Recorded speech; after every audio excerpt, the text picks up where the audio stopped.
আমরা সবাই জানি একটা ফারারিতে কেন ২টো সিট থাকে আর একটা বাসে কেন ৭টা সিট থাকে। এই কোট আমাদের প্রায় প্রত্যেকেরই জানা এবং সবাই এটার ইনার মিনিং জানি।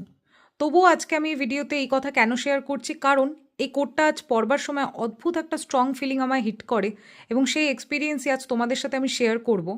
দেখবে তুমি যখন লাইফে গ্রো করবে, তোমার আশেপাশের কিছু মানুষজন যাদেরকে তুমি বন্ধু হিসেবে ভাবো তারা উধাও হয়ে যাচ্ছে। অবশ্যই আমাদের তো খারাপ লাগেই, কারণ যাদেরকে আমরা নিজেদের ওয়েল উইশার্স বা বন্ধু হিসেবে ভাবি তারা যখন আমাদের পাশে আমাদের সফলতার সময় থাকে না। কিন্তু এটা হচ্ছে একটা ডিভাইন প্ল্যান, কারণ ভগবান বা ইউনিভার্স যাতেই তুমি বিশ্বাস করো তারা কিন্তু সেটা দেখতে পাচ্ছে যেটা তুমি দেখতে পাচ্ছ না।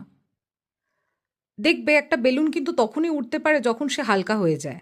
তেমনই তুমি যখন লাইফে এগোবে তখন তোমার লাইফ থেকেও সেই সমস্ত মানুষজনের সরে আসাটা ভীষণভাবে ইম্পর্টেন্ট, যারা তোমার সফলতাটাকে সেইভাবে দেখতে পাচ্ছে না যেটা তাদের অ্যাকচুয়ালি অ্যাকসেপ্ট করা উচিত। হয়তো তুমি তোমার চারপাশে খুব কম সংখ্যায় এমন কিছু বন্ধুবান্ধব দেখতে পাবে যারা তোমার রিয়েল যে সাকসেসটা সেটাকে সেইভাবে অ্যাকসেপ্ট করবে যেটা তোমার অন্য বন্ধুদেরও করা উচিত ছিল।